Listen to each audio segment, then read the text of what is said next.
288 people are here because of you. Listen to me now and hear me later. They're here for you, sir. Oh, crap. I need to mute this. All right, everybody. Welcome to the Unsolicited Advice Podcast with my man, Matt. Say hi, Matt. Hi! What's up? So yeah, this is the first one, so allow us, and thank you. Thank you so much for joining us for our very first podcast, something we've been meaning to do for a while. So Matt and I were going to introduce ourselves, but Matt, let's talk about what this podcast is, and then we'll expand on who we are, or do you think we should do it vice versa? You know what? Because this is going to be the first one that goes out like everywhere worldwide. That's scary. That is scary that this thing is. Not. Well, no, it's not. We spread a message of hope all over the globe, Matt. We take no for no. Wait, we're going everywhere. Yeah. Let's. Why don't you talk a little bit about? Because this podcast was really, you and I started talking about this, like 3 months ago? Months ago.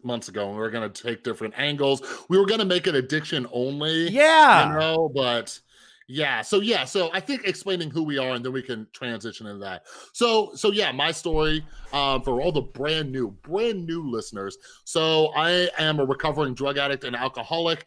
My addiction started because of depression and anxiety. So after getting clean 6.5 years ago, I wanted to help people, but I like to primarily focus on mental health, since poor mental health is what led me to my addiction. So 3 years in recovery, I ended up working at a drug and alcohol treatment center. Official title, alumni coordinator, involved a lot of stuff, primarily helping people stay clean after they left, helping them if they relapsed, running groups, upwards of 50, 60, 70 people, talking in front of hundreds sometimes, also doing individual sessions and stuff like that, just talking one-on-one. And then, now I have a YouTube channel called The Rewired Soul, where we talk about the problem, focus on the solution, and I pull topics from the YouTube community to teach people about mental health. I want to give people context. And here's the thing, Matt. Are you sure you're not just a drama channel? Because I thought you were a drama channel. Here's the thing. No, that's what Unsolicited Advice is for. Because here's the thing. I started making hundreds of videos, right? And people aren't on YouTube saying how can I fix my mental health? These are not searchable terms. But everybody's already invested in drama, so I'm like, well, let's take that and turn it into something new. Let's polish that turd, if you will. You know what I mean? And here's the thing. I love the way you've approached this. When I first found your channel, I was like, here's a guy, because I'm I'm in sales, I'm in marketing, so I understand how to package something, like the packaging process. And I'm like, this dude figured it out, because when you look at a lot of what you see in the mental health sphere on YouTube, a lot of it's kind of cringeworthy, man. You're like, ooh, really? Is that really what we need to be talking about right now? Oh no. But you took it and you went, no, listen, everybody loves YouTube drama. And inside of these stories, it's a plethora of mental health information, examples just waiting to be touched on. And dude, you nail it, man. Yeah, well, what I always envision is somebody getting in a fight with their friend, their family member, their significant other, and arguing over something stupid, right? Then they run into the other room, slam their door, whip out their phone, or hop on their laptop or tablet or computer, and then they start watching YouTube drama or The Real Housewives or whatever. And they're like, man, these people are messed up. Right? And I'm like, what? Why don't we look at your life? Exactly. That's something that I used to do. So, and by the way, so Matt's going to talk more about himself in a second, but something I learned in this beautiful book right here, some of you know what book that is. Right up there. There's a part at the bottom of page 62, 63 something, where it talks about the guy who lolls in the Florida sunshine and blah, blah, blah. And I didn't get it. But basically, for me, it was discussing how I am somebody who looks at the rest of the world like they got problems and don't address myself. So the point of my content is to say, you think these people are messed up? Let's look at your life. Correct. You know what I mean? Correct. But Dude, anyways, enough about me. No, enough about me. But you nailed it, dude. You nailed it right there.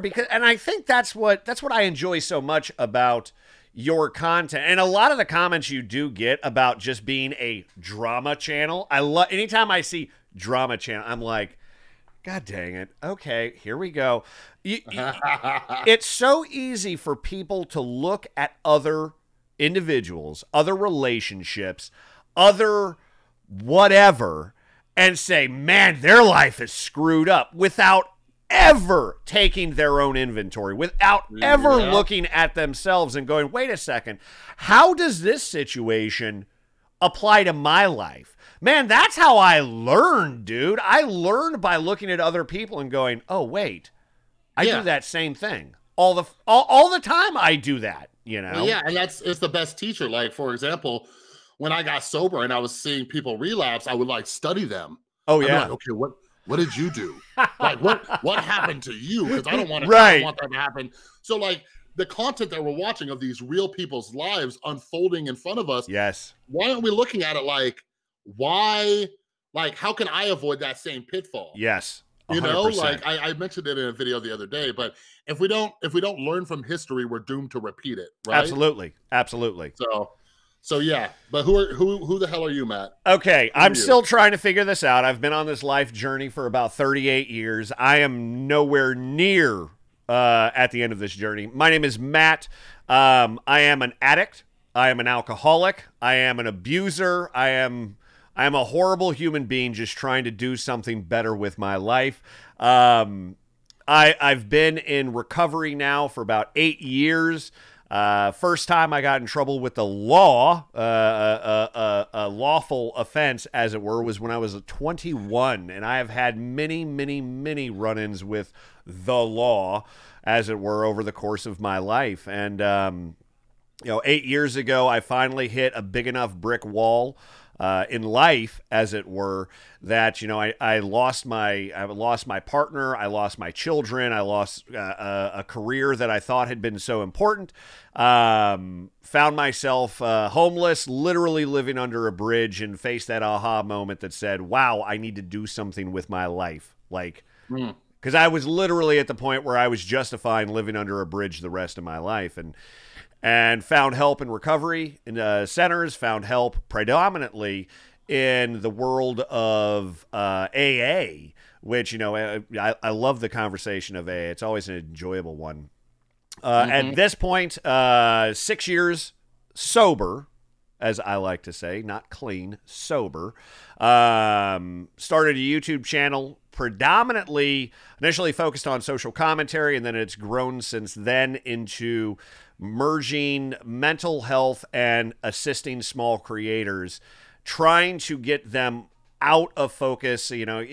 Chris, a lot of small YouTubers, they're all focused on the numbers. It's how many subs do I have? How many views am I getting? What's my SEO like? And this, that, and the other thing. And I'm just trying to get them to refocus on themselves. Look at yourself and build yourself into a better human being. And at the same time, share my passion for mental health and how this affects everything. You were just talking about it, man. Like, when you really look at what we learn in recovery, inside of AA, inside of therapy, these are tools that we can apply to anything in our life, man. Yeah.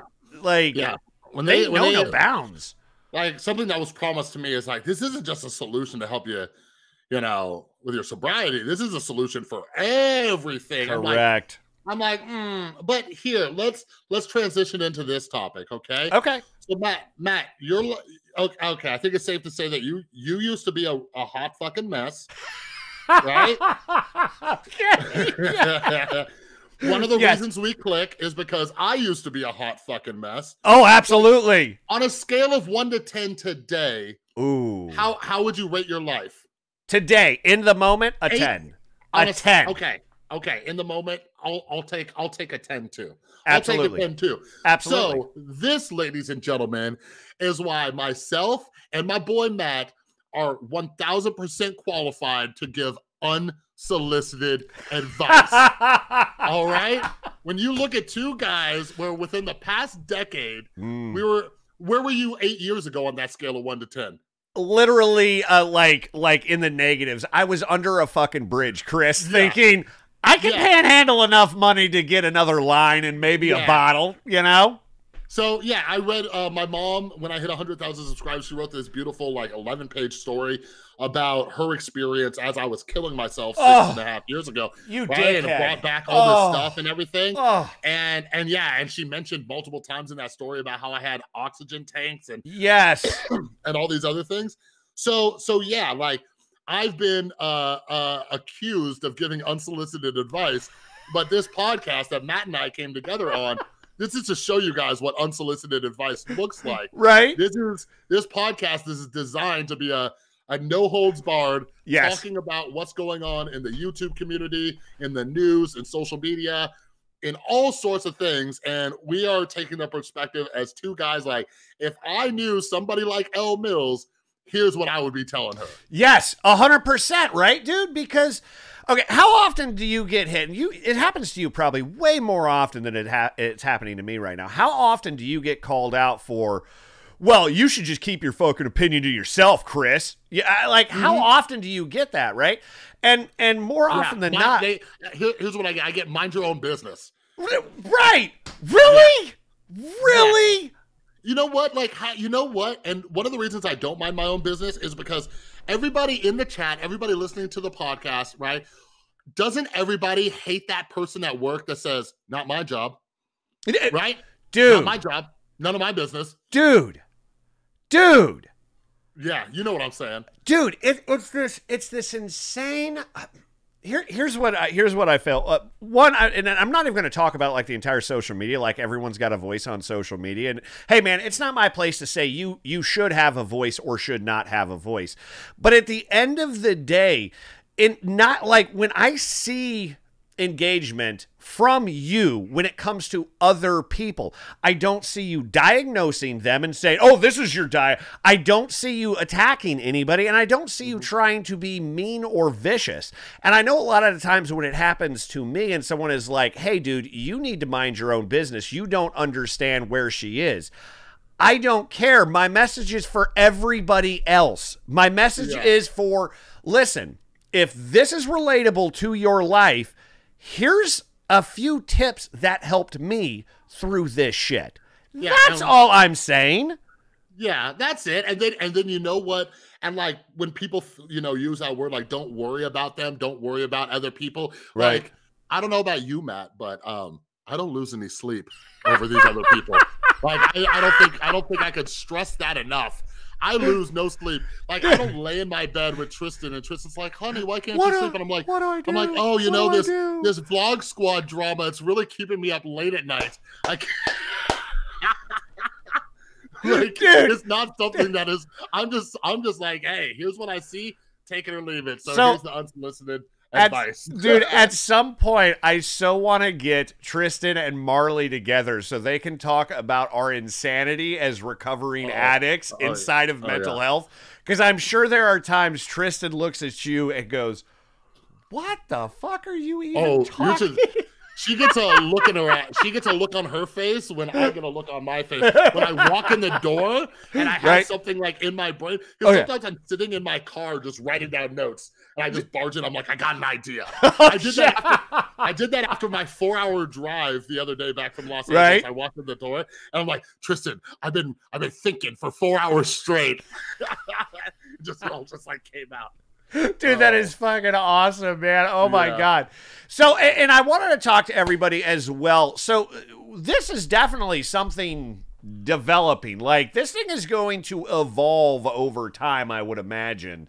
So, but we just wanted to get it started. Yeah. I think and it's something that I've learned inside of recovery. I know that Chris has definitely picked up on this. It's strike while the iron's hot, basically. Mm-hmm. It's the longer you sit on something, the longer you, dare I say, don't take responsibility for that thought and that, no, this can mean something to other people, the worse it gets. So just start. And it's the same thing I tell everybody out there. Just start. Just go hit the button. Whatever it is, start it, This is something that we've been talking about for months, and I'm in Vegas. Matt is in Florida, Right. and we've talked and finally I was just like, I'm like, you know what? I want to do this. Here's my schedule. What day? And then Matt's like, yeah. And he told me his days. I'm like, and we just picked it, and we're just like, all right, let's do it. And then Matt busted his ass. All these graphics you see, everything like that, 1000% Matt. I'm like, here you go. Set this stuff up, and let's do the damn thing. Including the promo material. I'm so sorry to everybody out there. I have to take accountability for my fuck-ups. I was wrong, and I promptly admit to being wrong. The date was wrong. The time zone was wrong. Hell, I'm surprised I got the name of the podcast right, okay? Can I tell you something, though? I was telling Tristan earlier, like, ever since I met Matt, his time zones, like, his understanding of time zones are fucked. He's thought for, like, since I've met him that I'm 2 hours behind him. Yes! Like, no, honey. No, it's 3 hours. Dude. And poor Tristan sitting over here like, why does everybody think you're Central Time? I'm like, oh, we could turn to Matt for that one. You know? I love it, dude. I was laughing. As soon as I saw it, I was like, oh my God, son of a bitch. Did I just do that? Yeah, so in any case, thank you everybody who showed up tonight. I so appreciate it. I apologize for the confusion. Yeah, but they made it. We got 39 beautiful people in here right now. Oh, I love these people right now. Should we jump into this first topic of Elle Mills and talk about all the hubbub, dive into your video about her and everything? Like, what are your initial thoughts about Elle Mills' emotional, mental state right now from what you've seen? Maybe even the Creator Academy. You're the one who told me about the Creator Academy. I just watched those today. Like, what is your opinion? What is your view on her state right now? Okay, so it was last week when Creator Academy uploaded that video, the interview with Elle Mills talking about mental health and what YouTube could do about the mental health crisis on YouTube, right? And and I'll be honest, Chris, like watching it, I was like throughout most of it, I was kind of like, oh, I kind of like what I'm hearing. Like she even like the dude was from YouTube said, hey, can YouTube do anything? Can we do better? And even Elle, she was like, no, it's a creator problem. And I'm like, wow, that sounds really cool. I love where you're going with this. And I started to get all like giddy, like, oh, this is awesome. And then all of a sudden it hit the end of the interview. Yeah. And he's like, hey, how would you rate where you are, then to where you are today? And it's been a year. It's been a year, by the way. Dude, when you are your own boss, a year is a long fucking time. Long time, bro. Oh, long time. And you're not only are you your own boss, but you don't have any children. No kids. Right? I don't mean to minimize her experience, but I'm just saying. Dude. I'm just saying. Like guys like you and me, and anybody else out there watching, hell, Tristan going to school as a, we have to make this shit a priority. Dude, now, and okay, so, and I was going to do an entire video on this burnout thing, because you kind of have to separate it between God, see, okay, this is what happens. You have to separate. See, anytime you and I talk, Chris, it never just is just like a straight A to Z. It's always like we got to hit every fucking letter on the. We might need to bring another third person. Right, exactly. Yeah, exactly. We need like someone to be like, shut the fuck up, get back. Anyway, all right. So you've got to separate between like a small YouTuber's experience and a large creator's experience, because I totally understand, man. You've got marketing deals and promo deals and meet and greets and conventions and upload schedule. Like, there's a lot going on in your world. I totally understand that, but I also have to reframe like my perspective on it around like my experience. And I go, shit, man, I used to run my own businesses. I traveled the world. I had kids. I was married. I was in therapy. And I'm like, wait, no, like I figured out a way to make something a priority. And were you losing your mind? Oh, dude, if I had not been in therapy, I would have relapsed. I would have 100% relapsed, bro. Like, I know for a fact it would have happened, right? But I placed a priority on me, on my recovery, right?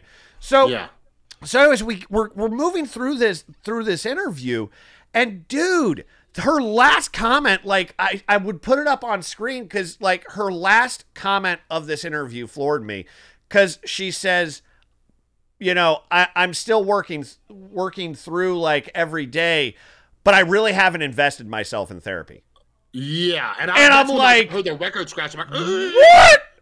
Well, here's the thing. So I want to dial back because I'm looking at the chat real quick. Right. Real quick, TLDR, who Elle Mills is.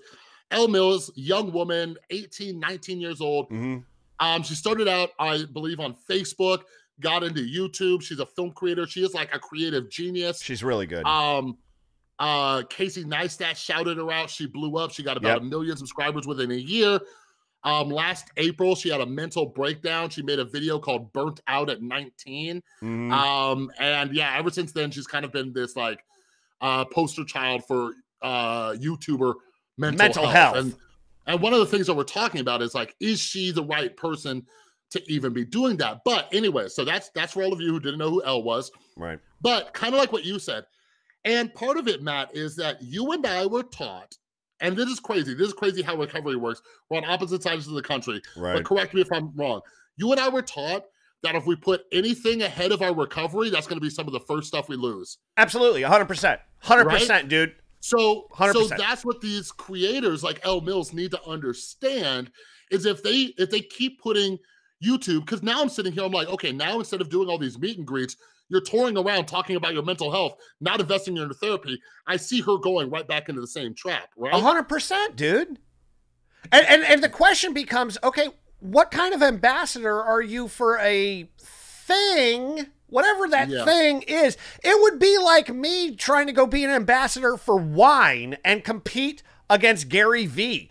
I don't know the first thing about wine. Mm-hmm. So is she, because she hasn't invested herself into therapy, into recovery, into whatever, is she really the best ambassador for us right now? Yeah, well, especially, and we'll lead into what happened on Twitter today. Oh, geez. Right? Right? But going back to her schedule and your schedule and stuff like that, like I made a video called the YouTuber Burnout Myth.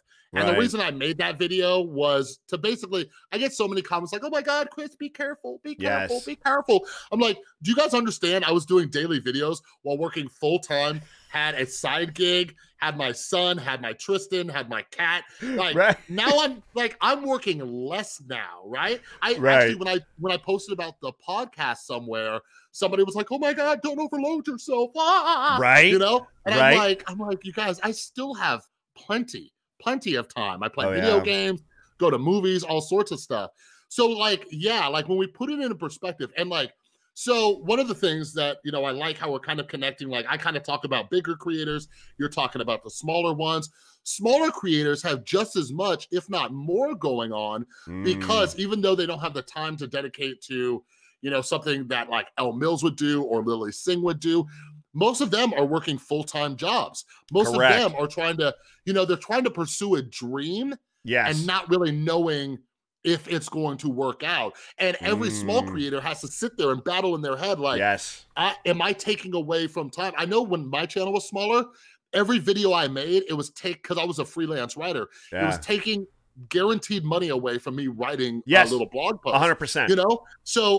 So yeah, and something I was talking about with Tristan earlier is that YouTubers, and something I'm trying so hard not to do now that my channel is growing, is YouTubers, like they get this terminal uniqueness. You know how we talk about that? They're like, I'm the only one who has to worry about working 12-hour days. I'm the only one. I'm like, welcome to the fucking club. Right? But I think some of it is, if you look at some of the top creators, if you look at some of the creators like who we mentioned, Elle Mills, Lilly Singh, young, in their 20s, YouTube was their first job. And I think that's where it comes from. Very much so. Like, what do you think about that? Do you think some of it is just because like they had, and I don't want to sound like the old guy that says, back in my day, a hard day's work.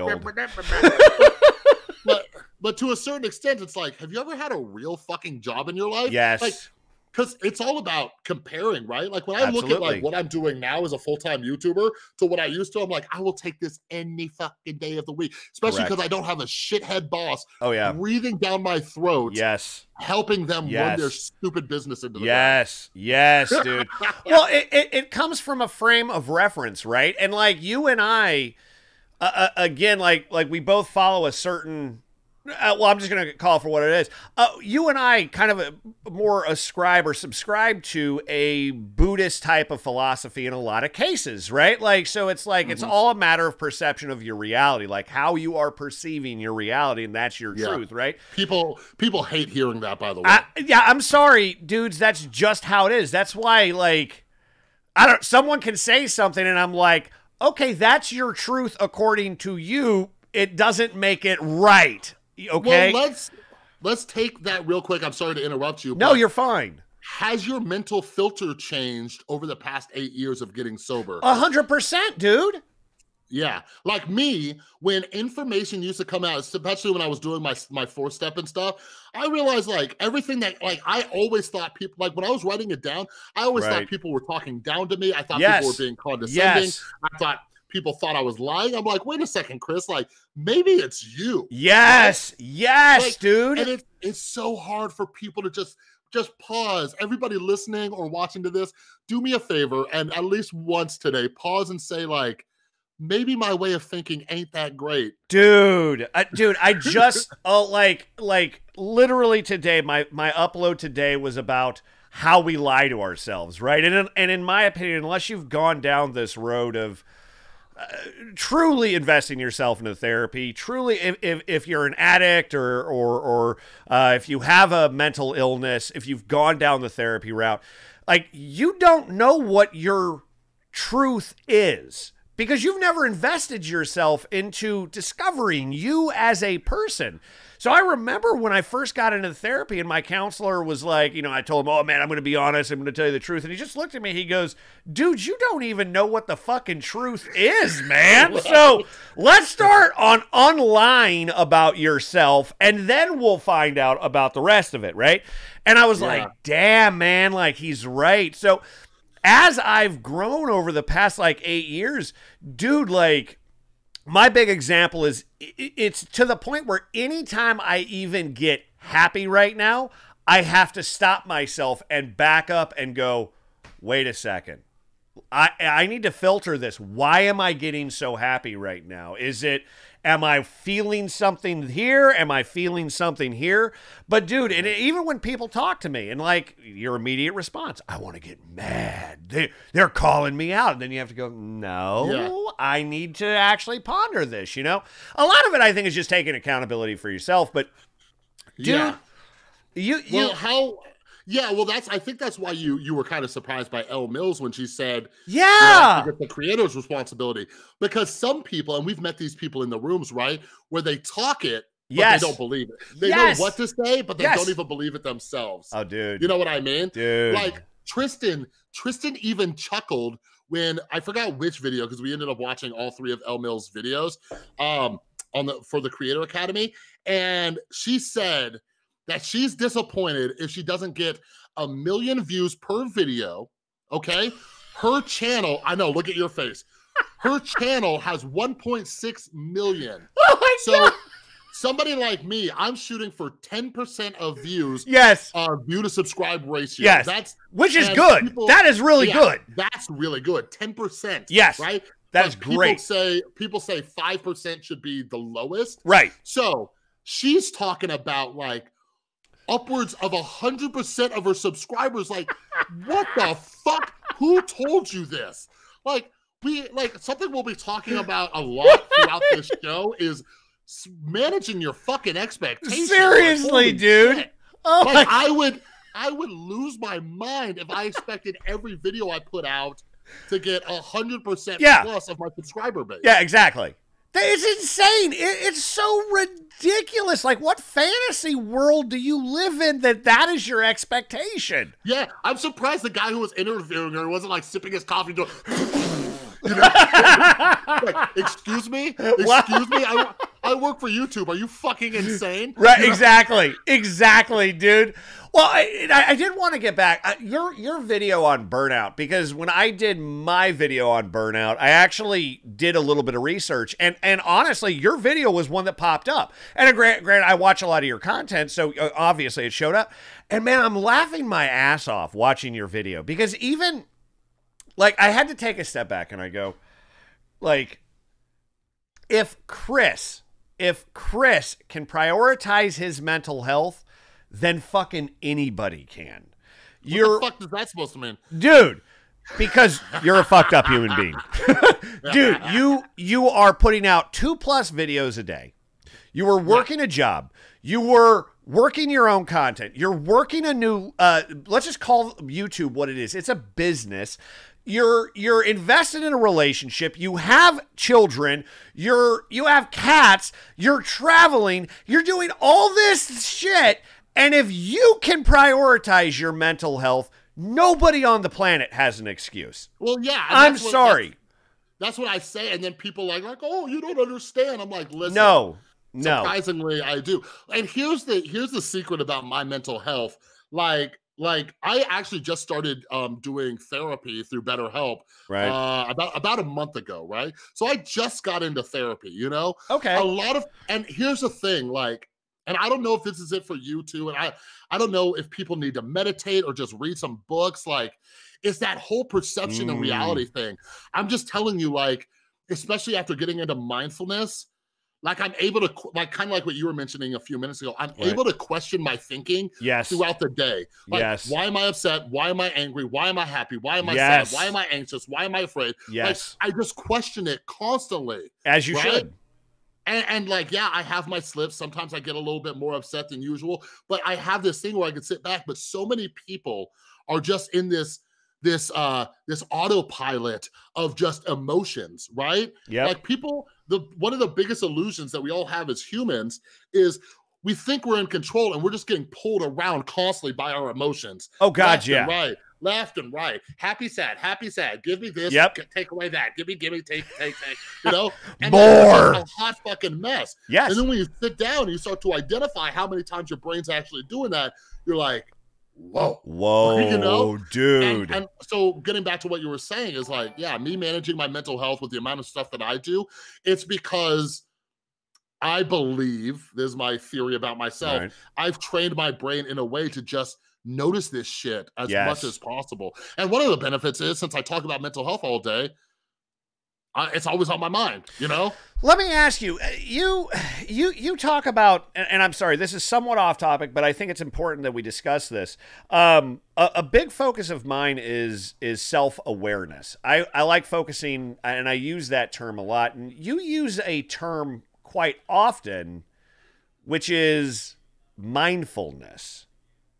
Yeah. When you say mindfulness, can you dive into that a little bit deeper? Self-awareness. If this is mindfulness, self-awareness is one of the facets of it. Okay. So Jon Kabat-Zinn, who is, like, they call him the father of Western mindfulness. Right. He defines mindfulness as paying attention on purpose in the present moment and without judgment. Right. There you go. So mindfulness is just being here now.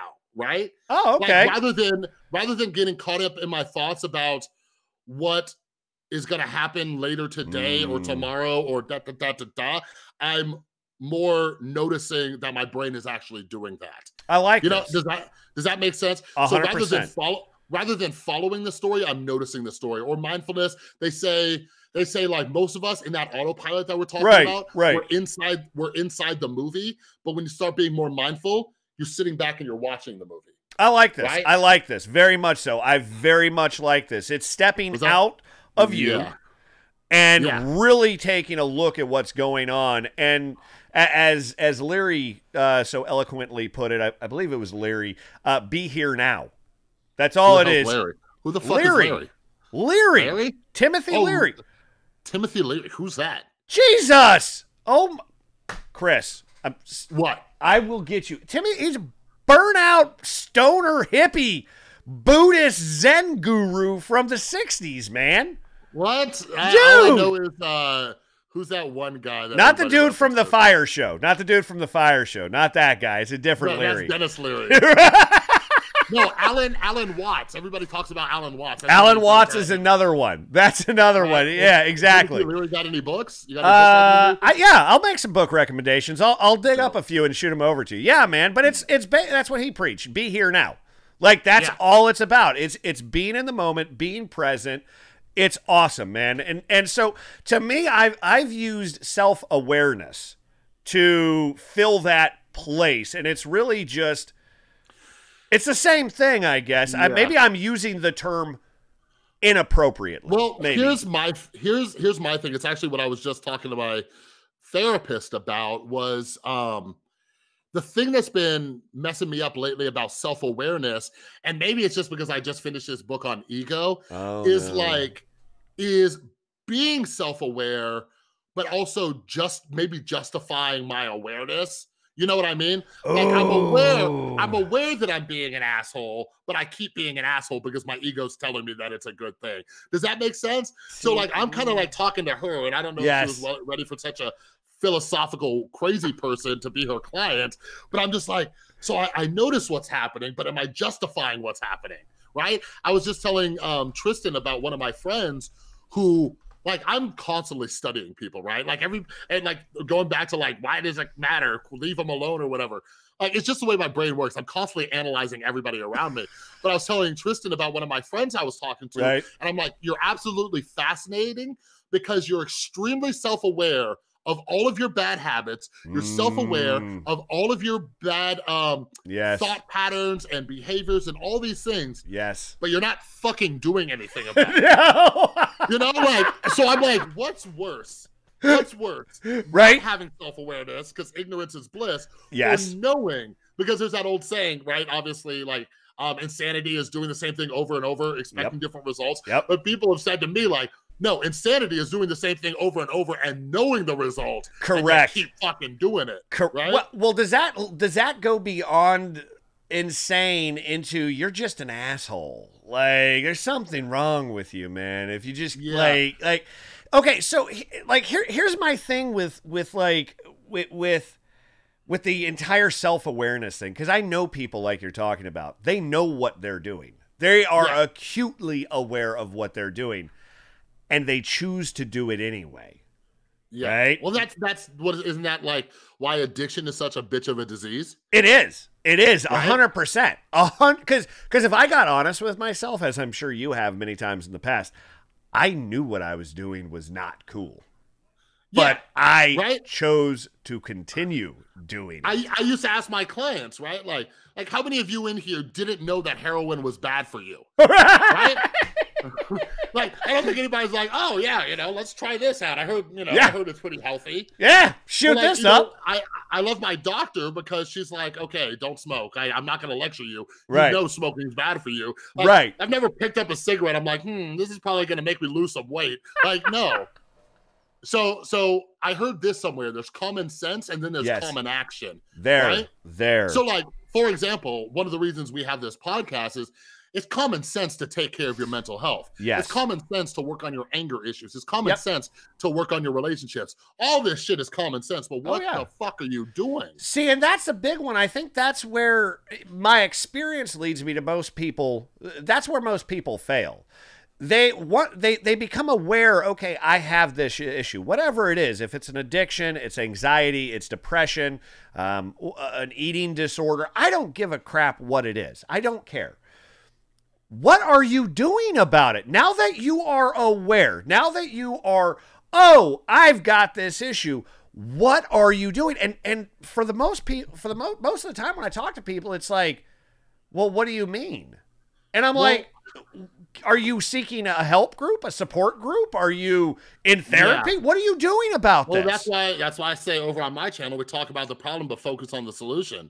Like, because I have no time for people to just, I think it came from the program where it says like, don't be a banker of their emotional needs. Like, correct. I'm not just sitting here to listen to you whine, complain, and moan. Like, people typically for me, they get 2 chances, right? Right. Like, what are you going to do about it? And then the third time it's like, sorry, can't talk to you about that anymore.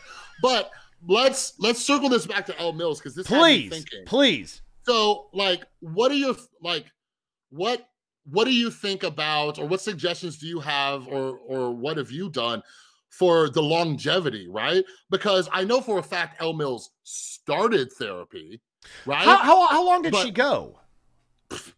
Not that long. Not long enough. Obviously. But you know what I mean? Because we see it in recovery of all types. Like, people will start, hell, I'll drop the name that I'm trying to stay away from, Trisha Paytas. We see these people start therapy, but you can see people. Like, people are like, oh, you speculate. No.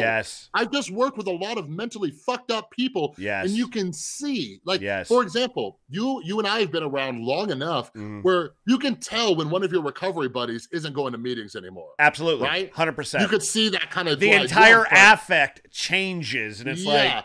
So what's your trick to not only like start going, but to keep going, to keep focusing on, like, what prevented you from, I don't know, 5 years ago, 3 years ago, even now, saying like, oh, I'm fixed, I don't need this shit anymore? What has kept you working on your mental health? Why do you think people like Elle Mills don't continue to make it a priority?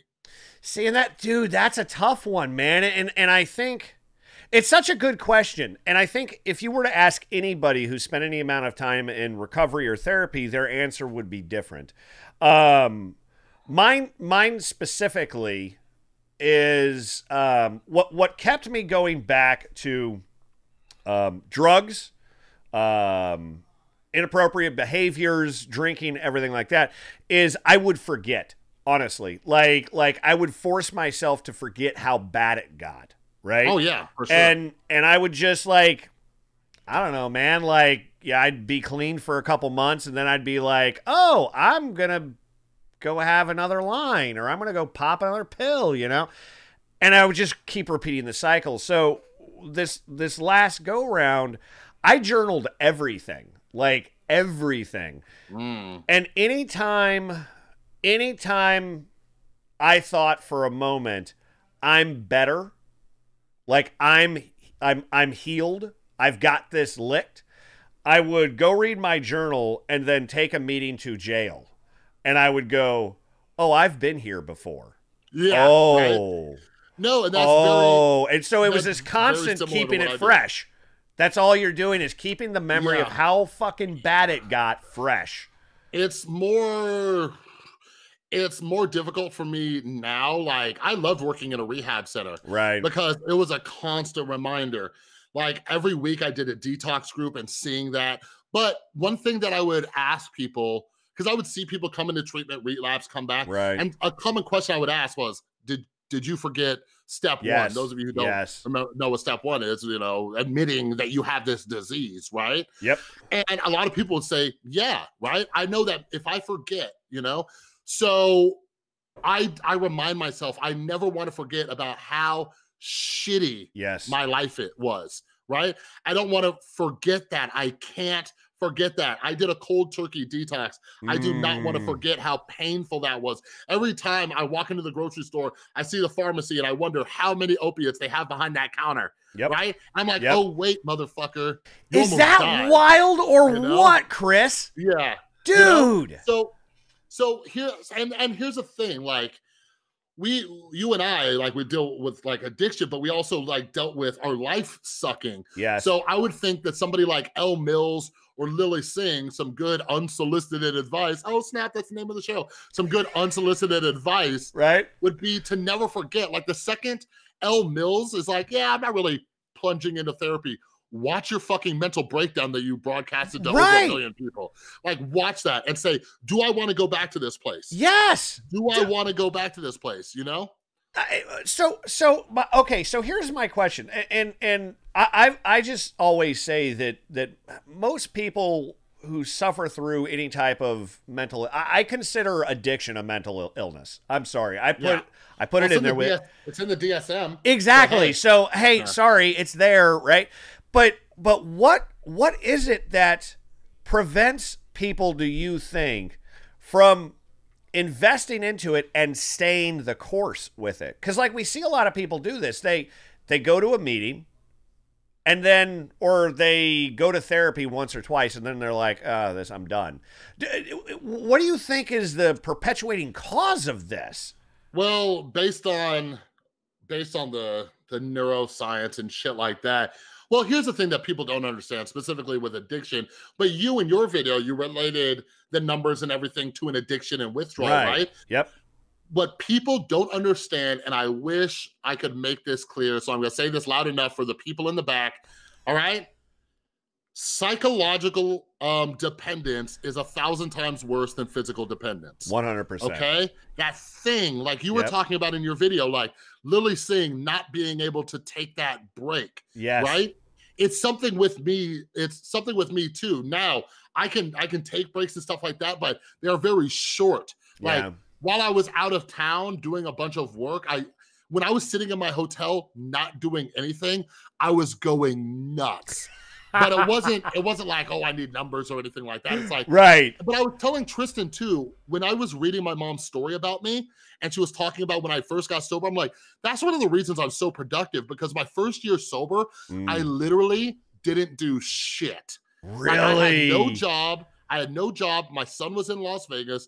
My recovery was my job. I was going to 2-3 meetings a day, meeting with a sponsor. But other than that, I was playing a shit ton of video games, watching a bunch of Netflix. So like one of the reasons I think I've developed this strong work ethic is because I never want to be that lazy again in my life, right? Yes. So, but anyways, the psychological addiction. So people who are in recovery from addiction or, whatever it is, it takes so long to break these habits, right?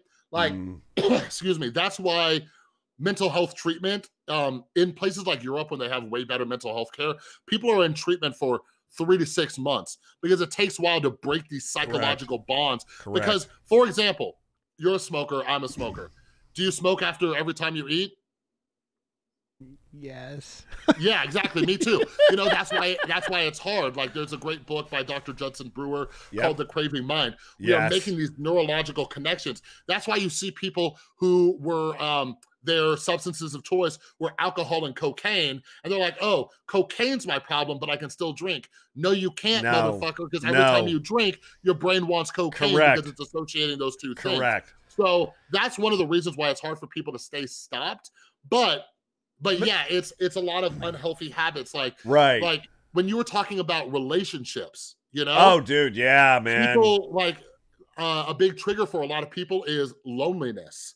Loneliness and boredom. So when we're looking outside of relationships from just between like not only our relationships with, alcohol, drugs, food, or whatever, relationships with people, it's hard for people to be alone because they've built such a strong bond. And that's why breakups are so hard, because it's like this grieving process. Correct. You've built such a strong bond. Your brain is associating every time you walk into the door, that person was there. Every time you looked at your phone, you had a text from that person. You know what I'm saying? So if people can start understanding this, then they can start recognizing why they have so many unhealthy habits. And the longer you break that habit, the easier it gets. The cravings go down. Like I still get cravings, but they're not obsessions. You know what I mean? Very much. You and I have talked about this in the past. I get asked all the time, like, do you still want a drink, or do you still want a pill, or do you still want a line, or whatever it is? And dude, 100%. Like it still happens in my brain. It still goes on. But it's not like this obsessive, I gotta go after it again type thing. It really isn't. Also, I have to add that if anybody's doing coke and not drinking, what the fuck is your problem? That's the only reason. Yeah, that's the only reason you do coke is so you can drink more. At least that's what I thought. Like the two sober guys, like you're supposed to do coke. Right? Shit, man, get it together, people. No, it's kind of the way I explain it is like. It's almost, I explain a lot of this like a volume knob, right? Yes. When I first got sober, anytime my brain thought about alcohol or drugs, it got cranked to a 10, right? But now it just goes up to a 1. Like that intensity isn't there. Absolutely. Like, I'd be lying. Like I live in Las Vegas, dude. I walk past these things, or like since I got sober, they have all sorts of new alcohols. You know, people are messing with new drugs. I think, that'd be cool. But like 6.5 years ago, when I first got clean, I'd be laying up in bed at night and be like, well, what's it taste like? How much would it take to get me messed up? Absolutely. Absolutely. Bro, so one of the things... It's no longer the 10, it's the 1. And I tell people, and again, it's so odd. At some point on one of these shows, we're going to talk about it.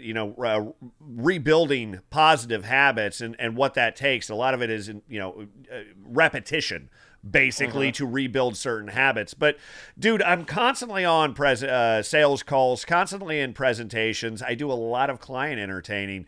I'm around booze probably 4 to 5 nights a week. Right. And when I first got back into this, dude, I was terrified. I was like, oh my God, I'm going to be around it all the time. You know what's weird, man, is this stupid little thing, this phone, this thing's powerful, man, because I can call a guy like you and be like, bro, just say something to me and tell me I'm an idiot. Yeah. Oh, I was literally just thinking that. I tell people that. Just tell me I'm being crazy right now. Yes, that's all you gotta say, and then I'm good. I'm 100% good, man. But that's also why we have to, like, even looking in the aspect of YouTubers and all of us need a support group of people who tell us what we need to hear. Right. Like, we have somebody who tells us, and that's the thing about Elle Mills. Like, thinking about it, she like talks about the support group that she has. Like, based on what I know, because this podcast is where I get to speculate and do all the things I'm not allowed to do over on my channel. It sounds we get like dirty. Support group, it sounds like her support group isn't doing that good of a job. Does it sound to me like a co-signing group? Yeah, it's one of two things. It's one of two things. It's either they're not giving her good advice or she's not taking it, right? Right, because exactly. I'm the type of guy where I'll lie to you and say, oh yeah, like, oh yeah, my therapist told me to just keep doing exactly what I'm doing and my life is perfect. You know?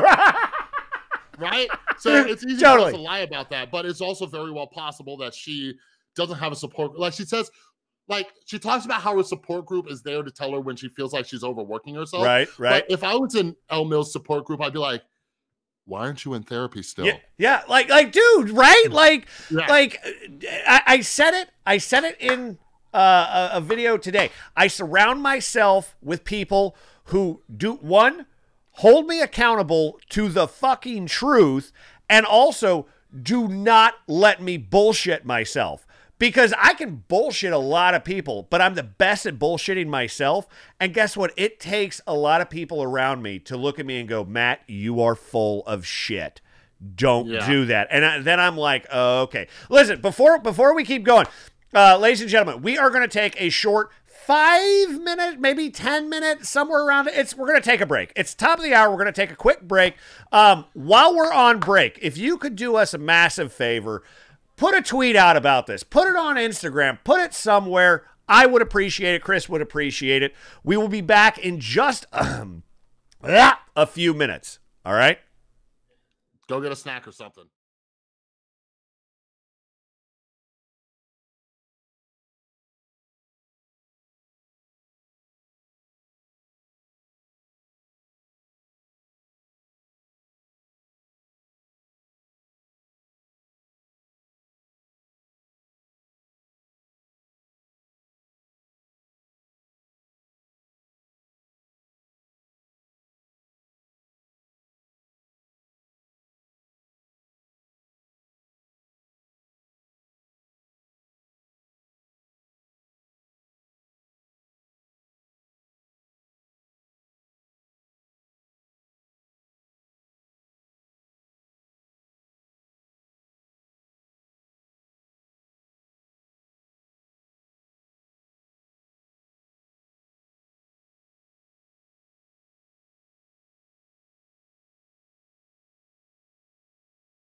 Yeah.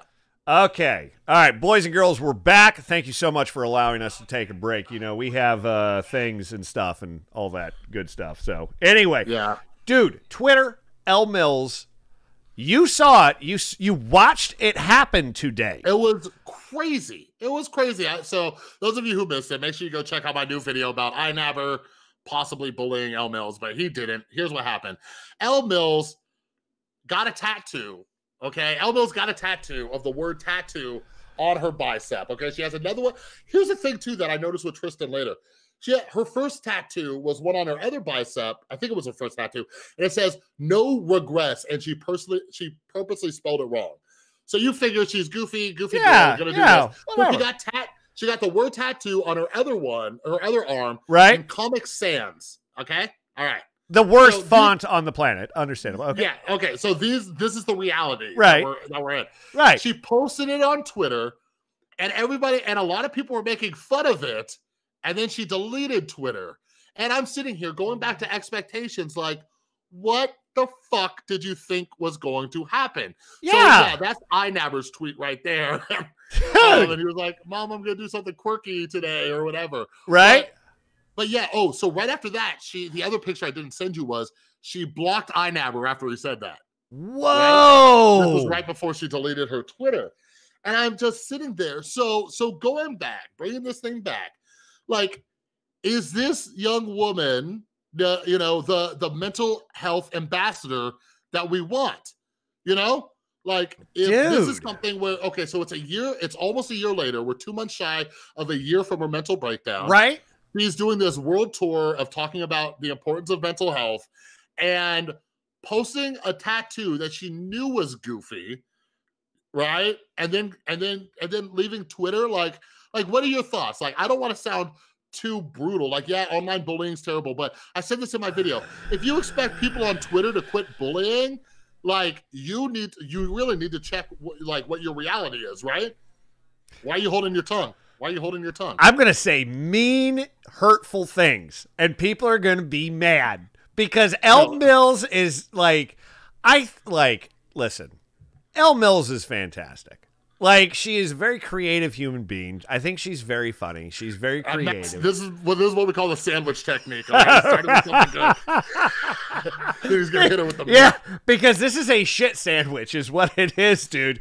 Like, okay, first, and people who know me, people who have watched me over the past 2 years and of my time online, listen, I have no fucks to give. At the end of the day, man, I just don't. I'm going to be very honest and very thorough about what I feel and think about anything. And when it comes to social media, if you are taking the accountability to put your shit out on social media, it's up to you to determine how you're going to respond when the natural shit springs up. Okay? Yeah, and especially if you have that many followers. But let me ask you this real quick. Because, so this goes back to that self-awareness, but is it a good or bad thing? Like, you will say things, but I don't follow every tweet you put out there. Right. But I would expect that you don't put out every fucking thought that comes to your mind, Shit, right? no, dude. Like, dude, I would be banned on Twitter. Like, I'd be banned on the planet. They'd be like, no, you need to go to an insane asylum. Like, because I have a filter. I'm not going to put everything out there. Yeah, exactly. So that's part of it. But you are aware enough to know that if you put things out there, and that's one of the reasons I get so much backlash on my channel, which I'm learning how to fucking cope with, right? Is like I'm sitting here and these people act like these YouTubers are like making these private videos for themselves. They act like I did like I hacked their phones or some shit. Like, you put it out there. You put this out there. This is public knowledge, and I didn't have to search. YouTube recommended your crazy fucking video to me. Yeah. Like, the algorithm said, hey, Chris, I heard you like to watch crazy shit. Right, Here you right. go. Dude. And people are like, leave this person, leave them alone. I'm like, the fuck are you? Like, I got outside their house and like they act like I'm the fucking paparazzi. Dude, you know? I never understand the comments you get that are like, hey, leave that person alone. How do you know what was going on? And it's like, wait, what the fuck are you talking about? They put a YouTube video out. They tweeted it 3 times. It's on their Facebook page. They weren't hiding it. They shared it with the world. Here's and this goes back to our conversation about the reality people live in, right? People want to say like, okay, they're putting on an act for YouTube, so you don't really know what's going on. And I'm like, well, if it's an act, then why the fuck do you care? Because I might as well just do a Netflix review. Or you're gonna be like, oh, well, you didn't really know what Bart Simpson was going through. How dare you? So which one is it? Which one is it? Am I talking about their public information that they're putting out there? Correct. Or am I commenting about something fake? Right? Like, which one is it? Correct. Which one is it? Either way, like, Matt, let me. Yes, Chris. Yes, okay, Chris. You know what? Now you're going to give me. Do you need a hug? You're going to give me some solicited advice real quick. Yes, sir. All right? Like, yes, I literally have people who say, stop doing this. And like something I talked to, like Matt, let me repeat that quote to you. Okay. People comment on my YouTube channel and type, stop doing this. Like, do they really think that I'm going to read their comment and just go, oh, you're right. Oh, you're totally right. Yep. I'm shutting this bitch down. The amount of self-importance that people have is fucking mind-blowing. So Chris, what did we learn in our program? Can we control anyone outside of ourselves? No. It hurts me, though. It hurts me. Something I've been debating on. Suck it up, Buttercup. Something I've been debating on making a video about right? is like one of my biggest triggers. Oh no! So oh no! I say it out loud. One of my biggest triggers was stupid people.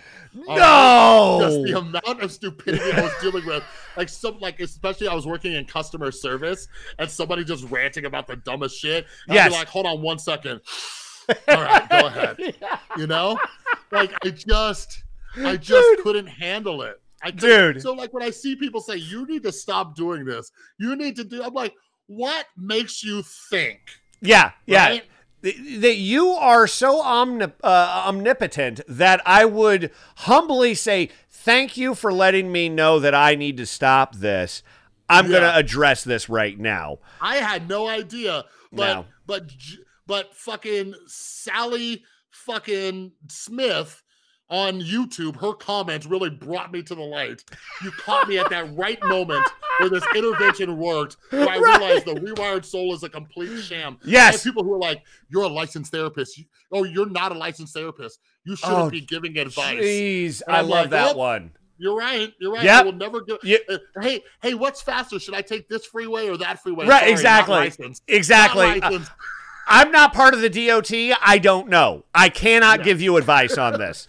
So, but okay, hold on. We got to wrap this back to Elle Mills because here's what I was blown away. Like I had like multiple bids due today, and then you send your text to me that frickin' Elle Mills left Twitter, and I'm like, what?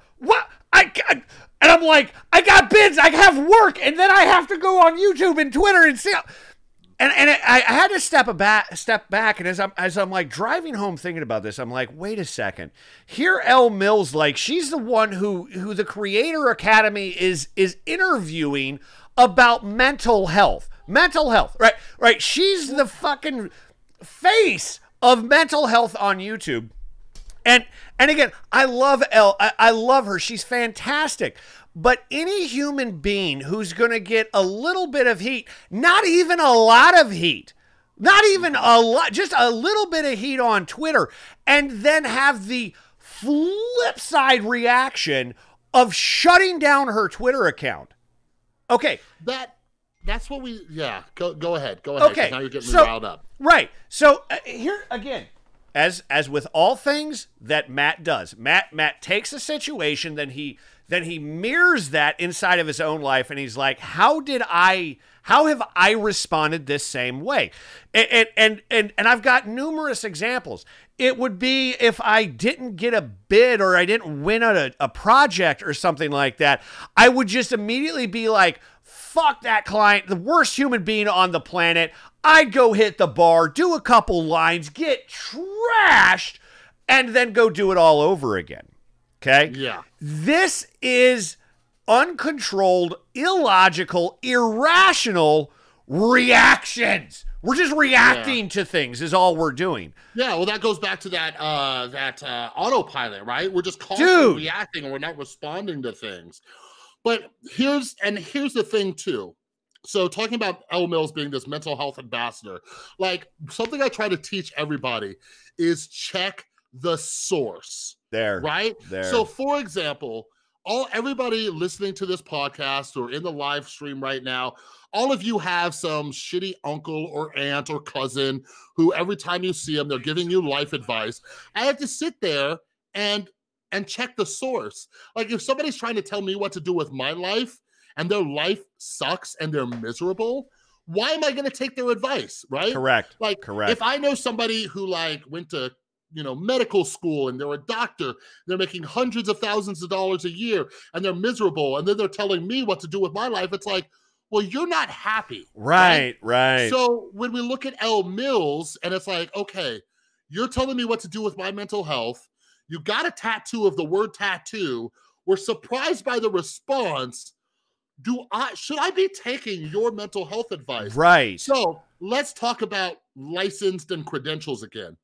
I have met therapists in my work experience where their entire day is revolving around helping people make their lives better. Right. But behind the scenes, their life is crumbling. Yes. Right? Yes. So one of the reasons people turn to myself or even you for this type of advice, solicited, or then we give our unsolicited advice, is because, like we said, our lives used to be at a negative number and now it's like at a 10. Correct. So I would rather take that person's advice because it's like, you're doing well. Same thing. If my primary value was making money, I wouldn't talk to somebody not making money. Like, why would I do that? Why would I take your advice? And that's what we need to look at when we're looking at Elle Mills being this mental health ambassador. You know what I mean? Let's talk about that really quick, because I need to make something clear, and I want to how best to. Okay, so when I say my life is a 10, and this is for everybody watching, everybody listening, when I say my life is a 10, I'm not saying that I have all the money in the world. I'm not saying that I have the car I want. I'm not saying that I have the perfect relationship with my spouse, my partner, that I'm the perfect dad, that my mental health is exactly where it needs to be or where I want it to be, or that any other expectation I've had in life is met. It has nothing to do with that. But what I can say is that in this moment, right now, I feel content, grateful. I feel passionate about what I'm doing. And I feel positive about the path I'm on. And to me, that's a 10. That is all I could ever ask for in life. Do you want to know what my 10 is, Matt? Hit me. Do you want to know what my 10 is? Hit me. Here's my 10. You're breathing? Here's my 10. That's part of it. Here's my 10. Is I've come to a place, like I was somebody, like I said, I grew up having a lot of anxiety, future tripping, social anxiety, and all of that. My 10 is knowing that no matter what life throws at me, everything's going to be okay. Boom. Boom. No matter what I have or don't have, my life will be okay. Yes. And let me tell all of the listeners, all of the viewers out there, it is a beautiful fucking place to live. It is. 100%. And that's all we're trying to do. We're trying to help people get to that place. Yep. That's it. That's it. Yeah, it's simple. It's simple at the end of the day, man. And I love the way you put it, because it is so simple. And to me, that's a 10. That's a 10 in life. If you can get to that point, bro, dudes, everybody listening, that's the point. Yeah, like tomorrow I might go out and get hit by a bus, and I know I got my beautiful girlfriend here just sit by my bedside. There. It'd be okay. Yeah. Isn't that right, Kristen? Yeah, she gave me a look of approval. Yeah, okay. You guys can't see her. I was waiting. I was like, is she going to say yes? She starts packing up. Right. You're going to get hit by a who? Right. But yeah, and that's the thing, you know? Like, I've had people make videos about me like, oh, he acts like his life's so fucking perfect. I'm like, pretty good. Yeah. But here's the thing, and here's the reason why, Matt. Can I give you my theory of why we're at a 10? No, please. All right, I'm still asking myself. Everybody get ready for this. Because Matt and I, over numerous years, have acquired the tools to make sure everything's okay when life inevitably slaps us in the face. Correct. Because it will. It will. Yeah. Dude, I don't know if you experienced the same thing. When I first got into recovery, my sponsor, his question was, what do you want out of this? And I was like, I just want life to be even. Like I'm tired of the up and downs in life. And he looked at me and he goes, brother, he goes, keep wishing for that in this hand and shit in this one. See which one fills up faster. And I'm like, well, if life isn't going to get better, then what the hell am I doing? And he goes, do you control life? And I had to step back and go, oh, I don't. He goes, no, you can't control if you get hit by a car today. You can't control if you get fired today. You can't control if your children die tomorrow. He goes, what can you control? And I went, me.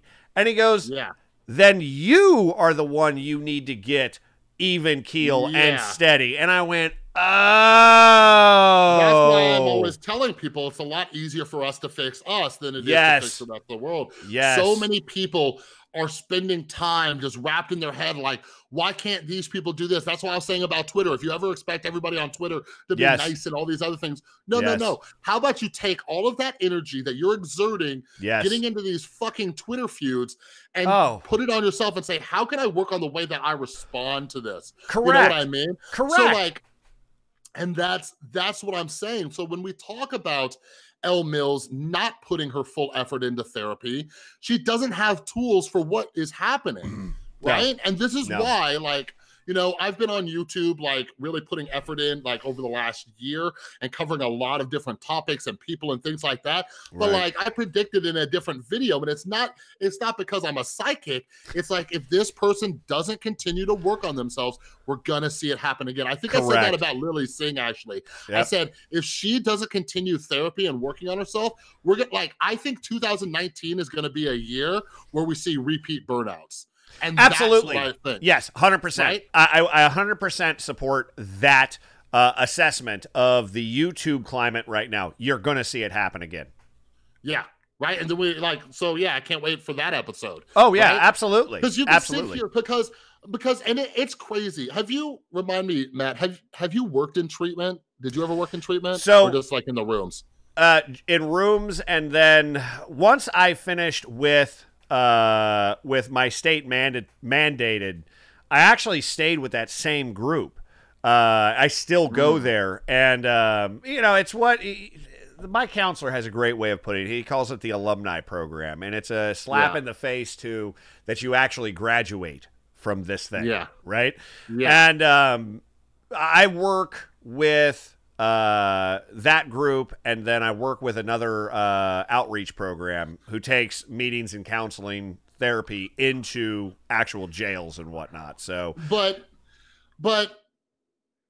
my question is, like, in those things, like in your alumni program or going doing H&I, right? Like, is it true that you can see a relapse coming from miles away? It's the easiest thing to spot, dude. Yeah, so that's what people don't understand. What you and I are doing when we're assessing these YouTubers. It's like, we've been here. We've been here for years now, and not even 10, 20, 30 years. But we've watched people start to decline, and we're like, now it's just a matter of when. Right? Are they gonna, like, I am very fortunate, right? I am lucky enough to have people who have kicked me in the ass when I was sliding down that slope before a relapse. They helped me catch myself mid-fall, right? But like, this is what I'm saying, like with the YouTubers, you see it coming from a mile away. So as you and I were organizing our our show today. Yeah. Talking about the video. And then all of a sudden I find out Elle Mills left Twitter. Dude. Like, I'm sitting here like, color me surprised. You mean, yep. Like, you mean to tell me the young woman who said that she's not putting all her efforts into therapy and her mental health just had to delete Twitter? Not surprised. I would say that to my clients too. Like, I used to have clients because I had a work phone. They'd call me up and they'd be like, oh my God, Chris, can you believe so-and-so relapsed? I'm like, I would do the Home Alone face. Like, I'm like, wait, you mean to tell me the person who slept through every single group throughout treatment, or the person every time they were awake, they were talking shit or trying to be the class clown? You mean that person relapsed? Oh my God. Oh yeah. Right? So you guys, like, anybody listening to this, Matt and I aren't psychics, but if nothing changes, nothing changes. Well, and look at it, man. Like, and here's the again, it's not YouTube's fault. It's just how trends work, and it's who people most admire. And right now, Elle Mills has absolutely run that gamut as the mental health face on YouTube right now, and people are following. Here's what pisses me off, or pisses me off is maybe strong. It frustrates me, I guess. Right now, Elle Mills is exhibiting behavior that is not in line with a healthy lifestyle. Okay? Yeah. Let's just say it that way. I think that is the easiest way to present this, right? Any person who would, just delete their Twitter on a whim like this, in someone like Elle Mills' position, that's unhealthy behavior is all that is. And she has millions of people looking at her as, hey, this must be mentally healthy. Well, that's the thing too. I used to make some videos calling people selfish and things like that, and like you and me, like if we point out each other's selfishness and self-centeredness, that's just another day in the fucking office. Right. But here's the thing, like, one of the reasons I don't mind the responsibility of being, having this YouTube channel and stuff, even though I try to make it more of a community. So it's not just me, it is we. But like, I see it as a responsibility, as I believe Elle Mills should, where like, if I'm gonna be in this position, I have to take care of my mental health, right? Yes. Because people need to understand, it's something I'm working more now that more eyeballs are on me. While I'm still trying to stay true to myself. But like, if I have a mental breakdown, think about how much fucking credibility I lose, right? If I relapse, like I used to tell my clients that, like, one of the reasons I stay sober is for all of you. Like, it's not the main reason, me and the life I live today is the main reason. But one of the reasons over here on the list is I have a lot of people depending on me. Right? Because let's say somebody just came across Elle Mills talking on the Creator Academy. They're like, oh my God, who's this? Oh, wow, I'm going to look to her. Let's see what she's up to on Twitter. Wait, what the fuck? So, it's kind of like when a sponsor relapses. Right. Okay, so dude, and you're like, this actually takes us into like a Logan Paul discussion, right? And like, yeah, man, like, and I've watched so many interviews with this guy where they've asked him, you realize who your audience is, and they're mostly kids, and they're watching this behavior, and they're following along with this, and I'm like, like, as a parent, I do not let my kids watch that content. I'm like, because that is not behavior I want you to idolize or exemplify, right? And to me, oh shit, like it begins a conversation inside of, I don't know, inside of my own channel, inside of your channel. And this is more of like a question for you, like, how do you approach this? And you kind of already answered it, which is awesome. And it's, as someone who's talking about mental health, like, your channel is dedicated to mental health. Imagine if you were to relapse tomorrow. Imagine if you were to be one of those guys that you and I know in the AA rooms who you spout all the lingo, all the literature, and then you go over to their house and they are just a fucking wreck, right? Yeah, right. So your responsibility, you've already explained, your responsibility, you hold yourself responsible and accountable, not only for yourself, but to be a leader, to be a beacon for your community, for your content, right? Yeah. And I try to do the same thing for myself, but then we see other creators, and unfortunately, like relatively large ones, who are not, and who are. Oh, dude, it's tough, man. Like, where do you draw that line between being accountable for your audience and not being accountable for your audience? You know what I'm saying?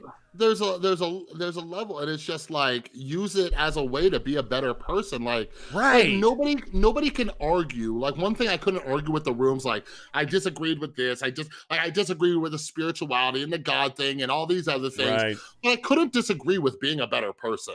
Right. Like, who could disagree with that shit? Like, I made a video, like, when Shane Dawson did his last episode of the Jake Paul series, Jake Paul was saying he was afraid to change. Like, part of him was afraid because he had this brand and everything like that. It's like, don't change. Just be a better person. Like, you can still do your wild, crazy stunts. Yes. But how about you try to do it, but with the intention to not hurt anybody else in the process. Right. Like, that's what I was afraid of in the program was, is this going to change the essence of who I am? No, I'm just a less dickish version of who I am. I'm still, I like, some people still might look at me as a dick, but yeah, like I just don't get how people can argue, like, don't be a like, don't just like try to, I think, like, oh, look, what's the purpose of life? Right. If you don't know your purpose, here's a purpose I'll lay for you. Causes little harm to yourself and others every single day, and you got purpose. Correct. You will have something to work on every single day. Yep. You know? Well, and that's a personal, that's personal, right? That sums up, because I think at the end of the day, like, as you and I walk through our days, that's really what it is. It's do the least amount of harm to other people and myself. And if I can achieve that throughout the course of the day, damn, I'm doing pretty damn good. You know what I'm saying? Like, that's simple. If I got nothing else done that day, you know, like, in the beginning, like, they tell you, like, if you stayed sober today, like, good job, that's enough. But eventually that wasn't enough to me. It's not. Right? Because I was staying sober, but I was still causing a lot of damage. Yes. And that wasn't good enough for me. I was causing damage to a lot of other people, as well as myself, with the negative self-talk and not taking care of myself and all of that. And that's why I, you know, a lot, like, one of the reasons I'm focusing more on my physical health and things like that, because eating unhealthy, these things can be causing harm to myself. It can be causing harm to my son. It can be causing harm to, you know, whatever. So yeah, I don't think, like, for example, there's a rogue fan of mine somewhere. I don't even know their name, but apparently they're running around starting shit with people, and they like the Rewired Soul. I'm not responsible for that dickhead. No, you know what I mean? No. Right? But at the same time, I have chose to be in this position.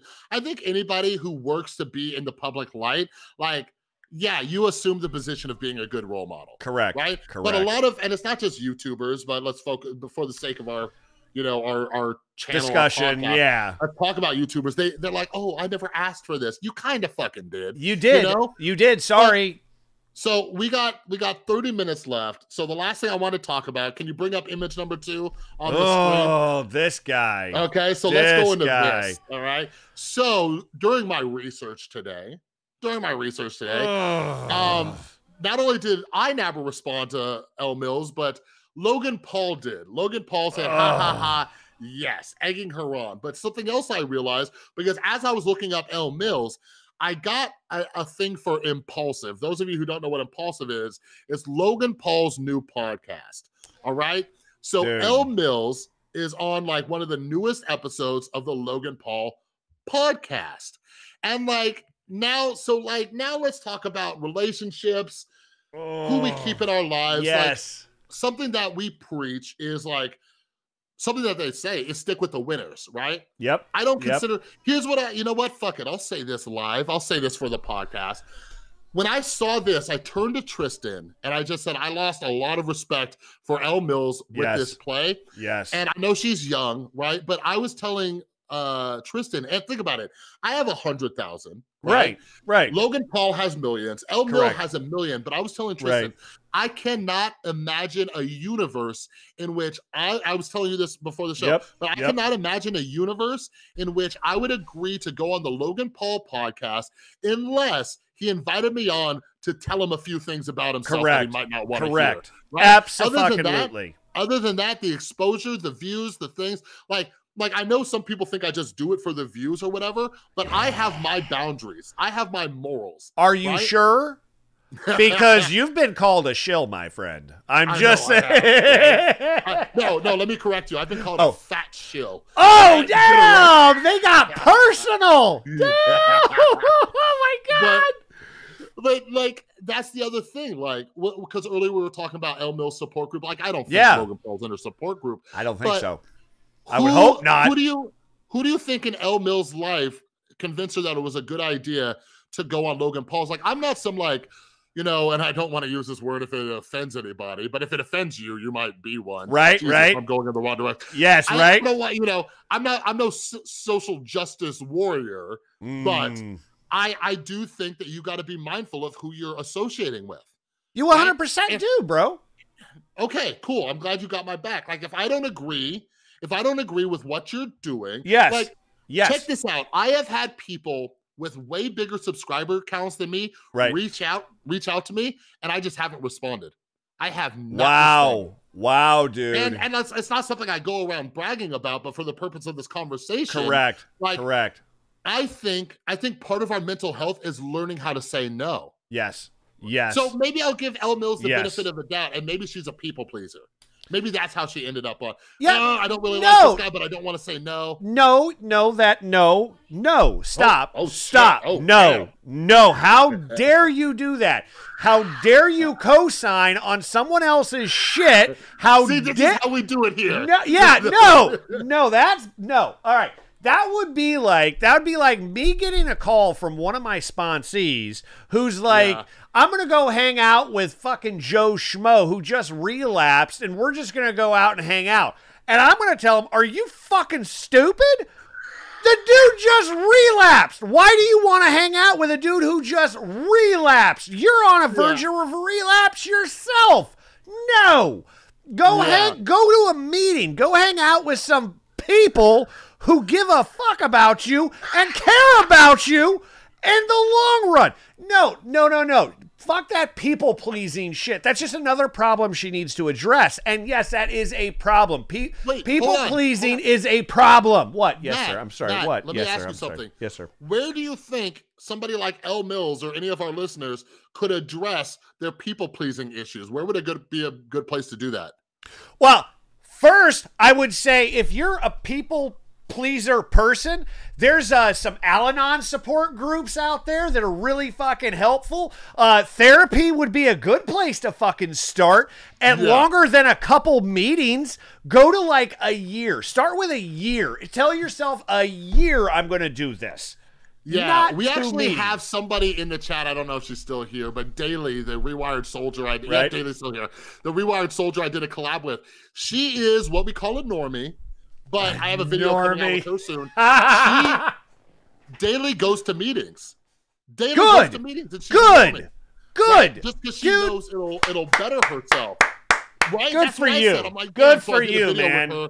And that's coming out soon, where she talks about how it benefits her, why she does that. Right. You know what I'm saying? But here's the thing. So people got it twisted on my last video I did about Elle Mills. Right. I said she's focusing, like, Elle Mills has done videos about her weight loss journey and stuff. Yes. Good. I'm trying to lose weight myself. Yes. But your mental health is just as important as your physical health. Yes. And let me tell you this. If for instance, it was a people-pleasing thing, like Matt's saying, since you just kicked my ass, thank you. Recognizing me co-signing. Yes. Thank you, Matt. Yes, you're welcome. Thank each other. Yes. Thank each other for unsolicited advice here. But I will say this. Elle Mills is not going to learn how to quit people-pleasing at the fucking gym. She's not. No, dude. Like I support her losing weight. That's great. That's awesome. You know, physical health is important. Dude, you are in a physical health mindset right now. You're gonna lose weight. You're focusing on things. I support this. I love you for it. I know doses. Like, there's a lot of people I know who are focusing on physical health right now. I completely support you. I completely admire everybody for going through that process. But God damn it, it doesn't work. Like, you're not going to make your life better by losing weight. That is not the answer to your problem. And here's the thing. It's deeper. people argue that. They're like, yeah, but it is important. I never said it wasn't important. It's no. Right? It's great. Physical health is amazing. Like, dude. People think that focusing on your mental health somehow takes away from your physical health. Here's the hack that I've been doing that I did today, right? So usually when I hop on the treadmill or the elliptical, I catch up on my TV shows. You know what I did today? What? Today I listened to my fucking audiobook about the ego for an hour, right? Bam! You can take care of your fucking mental health and physical health at the same time. Dude, you know? I love this. Like I just started going back to the gym. And what I always used to listen to music. I would put like hardcore like rock in my music. Yeah, I used to do that. Yeah, not anymore. I have a playlist on my Spotify called Get Pumped. And right. I listen to audiobooks now. And I'm like, you know what? I'm going to educate my brain, my soul, my spirit at the same time I'm educating my body. Simple as that. But here's the thing, like, going back to this Elle Mills, going to the Logan Paul podcast, seriously, bro, like, you, and I think people hate hearing this, but it's something that I learned through therapy, I learned through the rooms.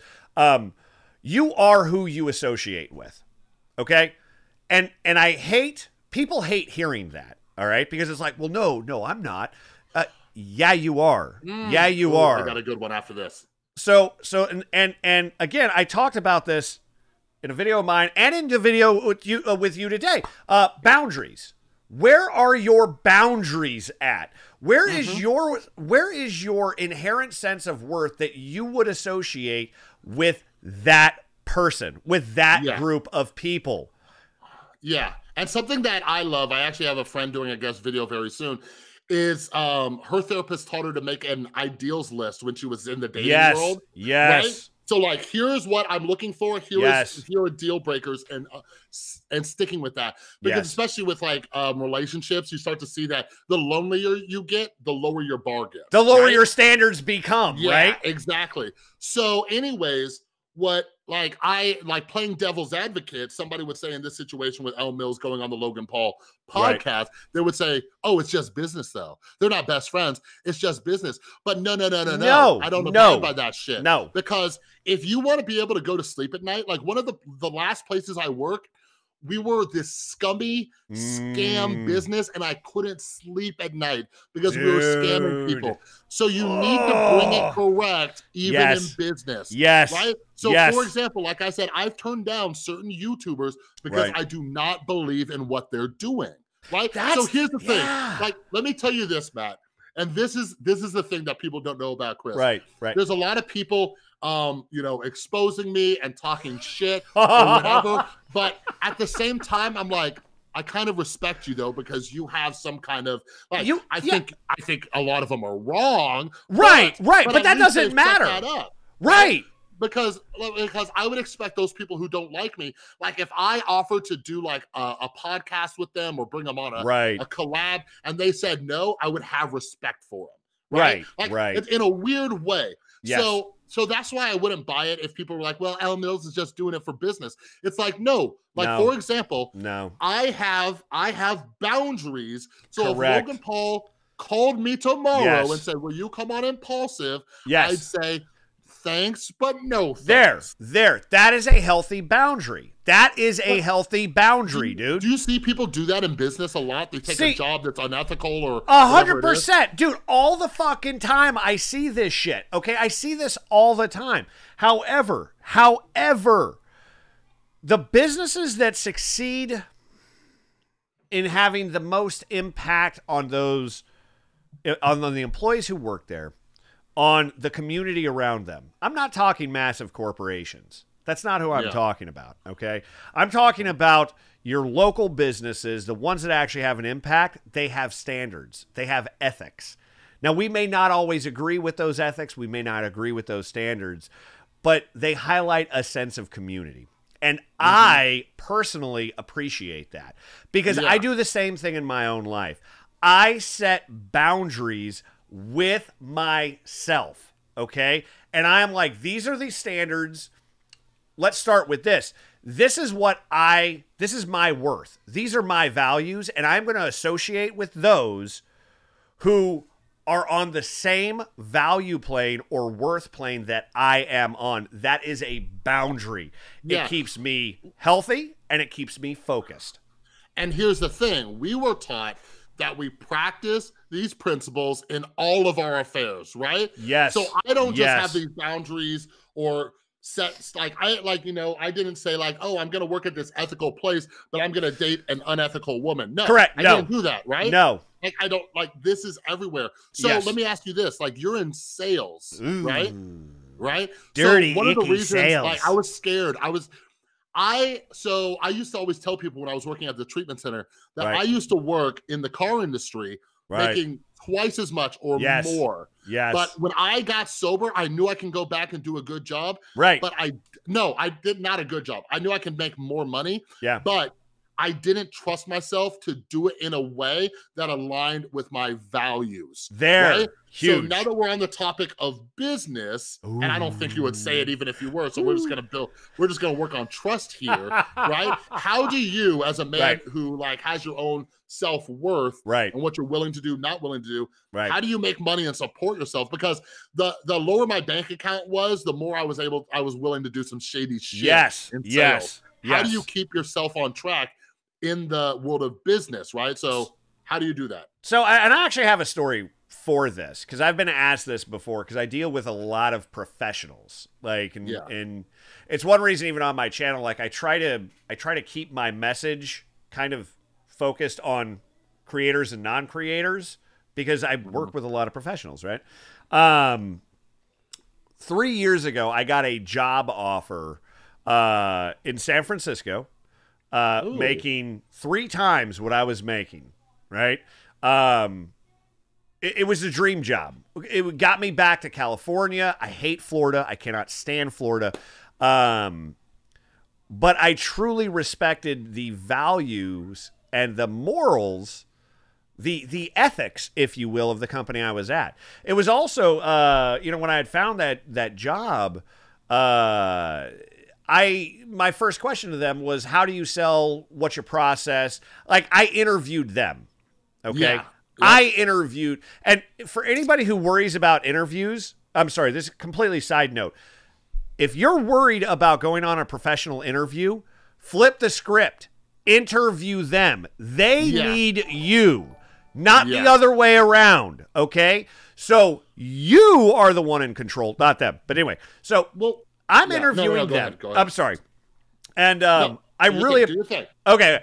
I love these guys. I love the entire team. Very focused, very sound. I interviewed a lot. But anyways, I had been there a couple of years, got this job offer, went out and interviewed them again.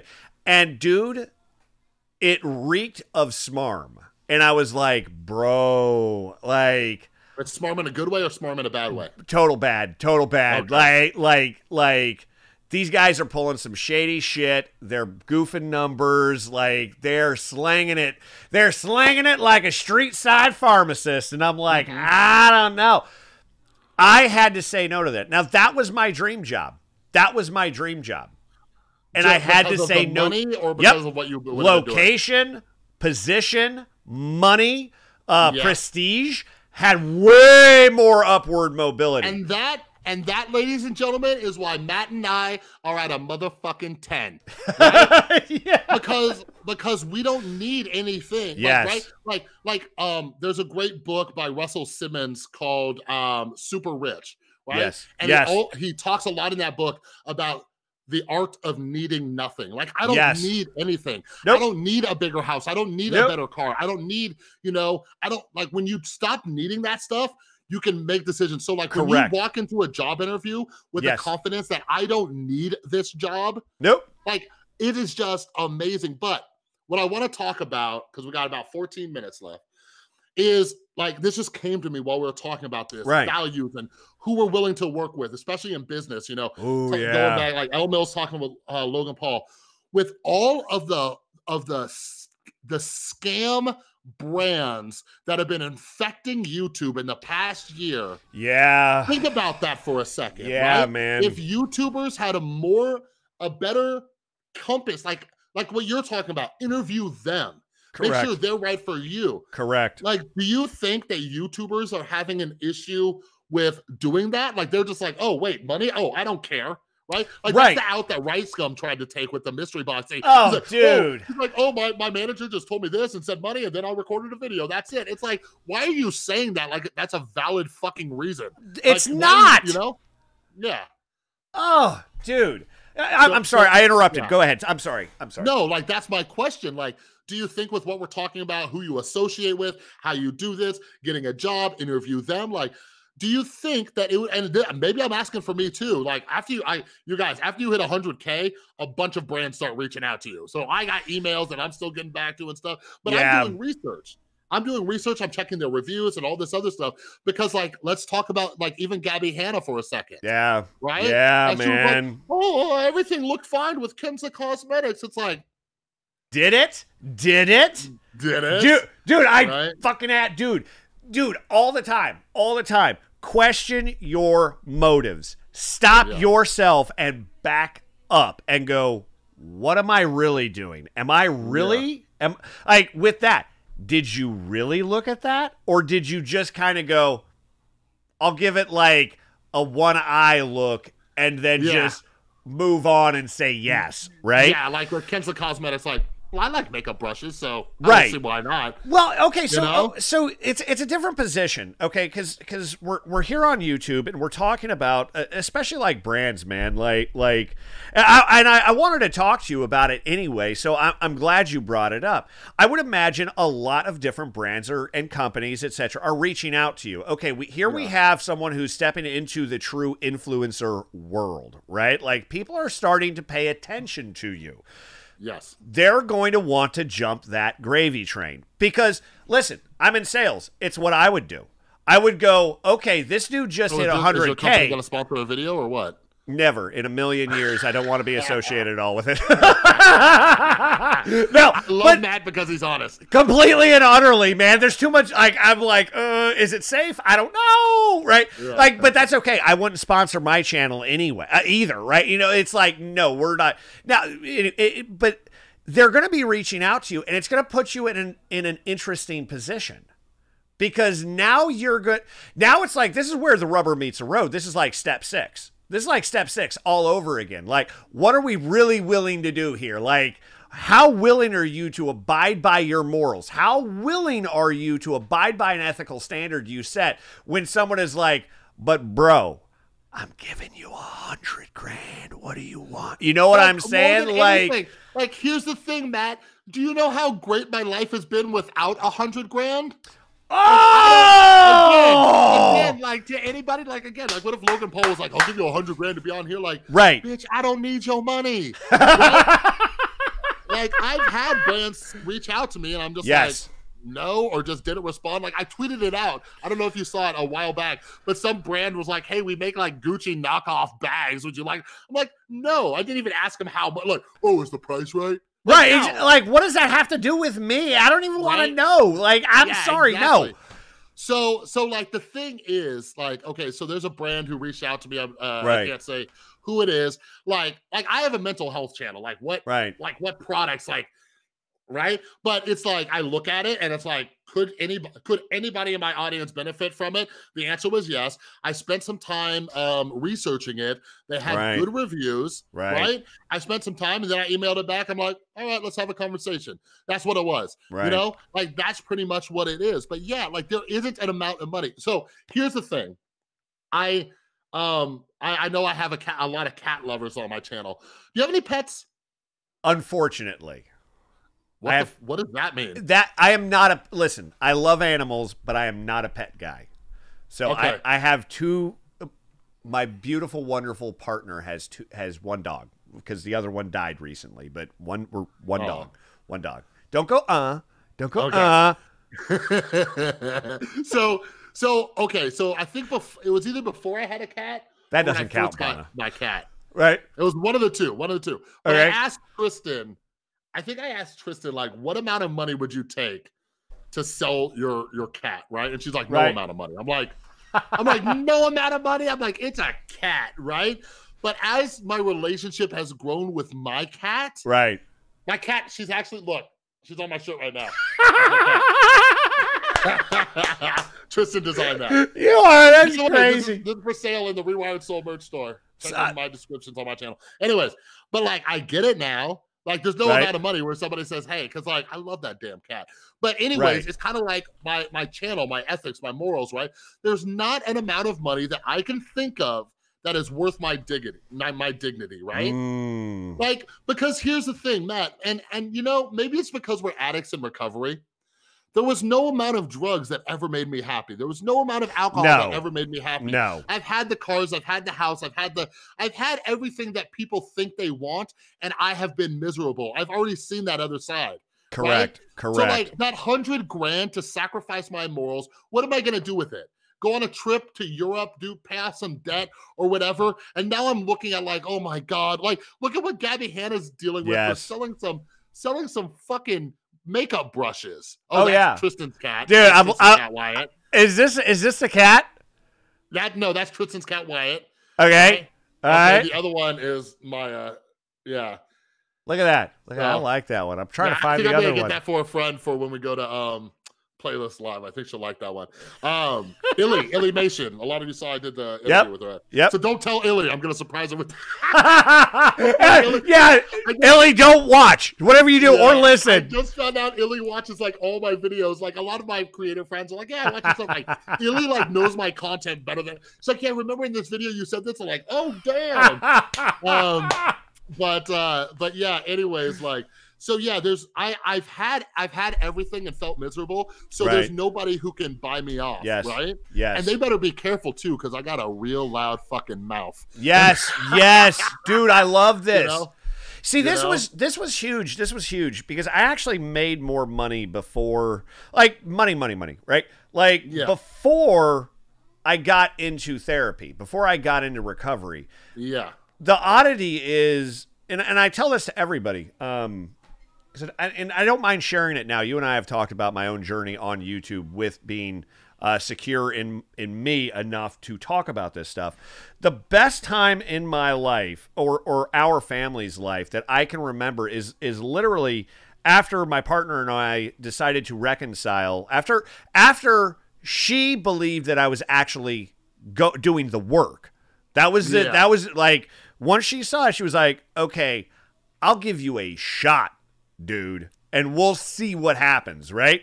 So we had both lost our jobs because of me. Like when I took the family down, I took everything down, right? When we finally got back together, like I'm literally like doing anything I can to turn a few bucks. Like it didn't matter, man. Like whatever. And we had this shitty little 1-bedroom apartment. That's all we had. We couldn't afford TV. We didn't have cell phones. We didn't even have enough money for a TV. Like we barely had a car at that point. But there was something beautiful in that moment of having nothing.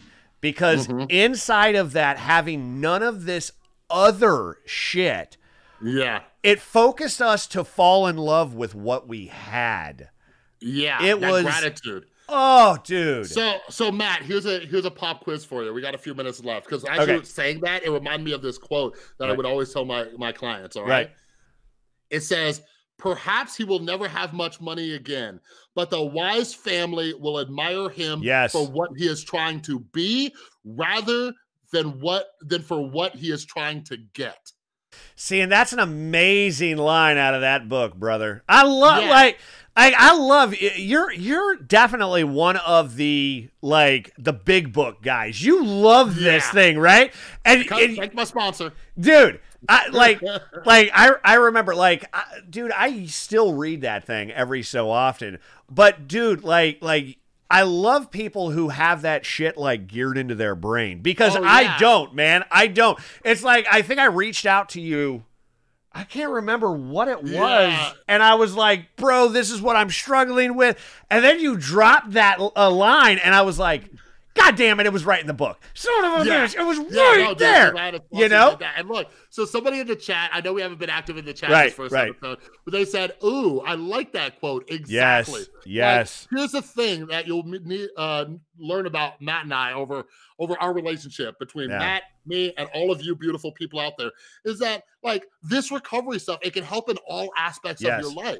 Right? Like a good person in your life. That's one of the reasons I love the hell out of that woman behind me, because she appreciates what I'm trying to be, not what we have, right? Yes. You know, like when she met me, I was living in a ghetto apartment, and now we have a place in a better part of town and stuff. Like, she wasn't looking at the things that I had, but you know, like I work my ass off to get where I am. That's why I made a video the other day about don't let anybody try to minimize or invalidate your experience, because a lot of us, like, we are survivors who have been through hell and back, you know, but like, but those are the type of people that you need in your life. That's why, like, I'm kind of navigating this, you know, YouTuber thing getting bigger, and it's like, who's around me, who am I keeping, and stuff like that, because do they value me for what I have or my vision for the future? Absolutely. You know what I mean? Absolutely. Dude, and it to me, that's a huge one. And God, this is this, and I hold on. I'm just going to make a note because I think this is conversation worthy about who we are today versus our expectation of our own future and those around us and their expectation of us, and how to balance this in life, right? Yeah. Because it's almost like, man, like, especially as you start getting back into relationships, going through recovery, there's a certain expectation level that I think people struggle with on both sides of that relationship. And I think it's important to talk about that, especially if you're going through therapy, any type of recovery program, you know? Let's end with this. Let's end being nice to each other, and then everybody else can do this. Because I think there's a good way to end the show, ending with the topic of Elle Mills associated with Logan Paul being on that podcast. Like, why do I pick who I pick to associate with, right? And when I met you, Matt, right?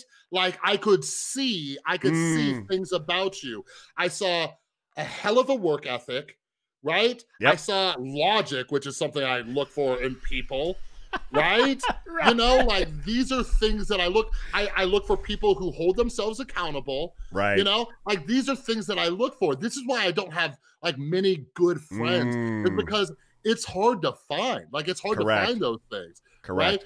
But we're, you know, I can see that, you know, you're doing like, and especially like, I respect the hell out of smaller creators who bust their ass. You know what I mean? But very much so. Like, aside from that, just from the first time we talked, we clicked. But those are things that I look for in other people. Like, what are you doing? Are you just talking the talk, or are you walking the walk? And I guess something I would say about who I associate with on a grander scale is I'm looking for people who have a similar vision as me, but even if it's different. Like, I don't expect everybody to make mental health the topic of conversation, but like, people who want to make a positive change in this world. I'll say that. That's who I associate myself with. So that's why if Logan Paul hit me up tomorrow, I would say, I have seen nothing about your character that tells me that you want to leave a positive impact on this planet, right? 100%. And I guess that's what frustrates me when I get negative comments, even though I'm working on that, is you think that I'm in this for the short term and I'm in it for the long term. I don't give a fuck about the views or the subscribers or anything unless it's in the context that I want to reach as many people as possible. Right? And I think the people who stick around me know that that's what my vision is. Like, screw the numbers on that sense.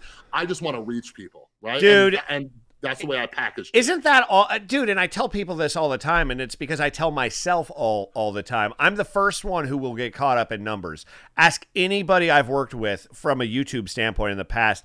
I have a horrible tendency to get caught up in the numbers. So I always have to reiterate to myself, Matt, it's not about that. It's about having a positive engagement with another human being. It doesn't matter if it's one. It doesn't matter if it's 100 or 1,000,000. it's positively impacting somebody's life. That's Yeah. all it's about. One of the things I recognized about you immediately, like once I saw your channel, and I saw what you were doing, and I was like, damn, I gotta have this dude on the show. Like, I gotta talk to this guy, man. Your approach, I remember the first video, and I know we're counting down. The very first video was a 12-step video you did, and I fell in love with you because you talked about accountability, you talked about helping people, and you talked about not caring about this out here. It was what's going on in here, and I fell in love, man. I was like, yep, sold, done. Over it. Let's do this, and maybe if we can remember or be creative enough, this will be a recurring theme. But everybody listening, everybody watching, I challenge all of you to reach out to somebody, pull out your cell phone, and tell them what you love about them. All right? Let's do that. Yes! Go text your mom, your dad. If you got a significant other in the house, I don't care if it's your fucking cat or dog. You go tell them why you appreciate them. All right? Because if nothing else, tomorrow isn't promised, and damn, I wish we could just cut it right there. But anyway. Dude, I should have just said, fuck it, I'm done. Yeah, just hit this close the fucking stream. Close, done. That's all that was needed. Guys, drop the mic, son. All right, like, how cool is it that all these people hung out with us? That's awesome. Dude, I love you guys. Thank you so much for hanging out with us tonight. Greatly appreciate it. For everybody listening to the podcast as well, thank you so much. We're going to do this again next week. And seriously, like Chris said, go tell someone you appreciate them and that you are grateful they're in your life. Dude, make a change, man. Make a change. We appreciate all of you. Absolutely. Absolutely. Love the convo. Hope you guys got something out of this. We'll see you next Tuesday. All right? Yeah. But stay tuned for the replays and stuff. Yes. And share it with all your friends. Absolutely. All right, guys. You guys have a great week. We'll chat with you later. Bye.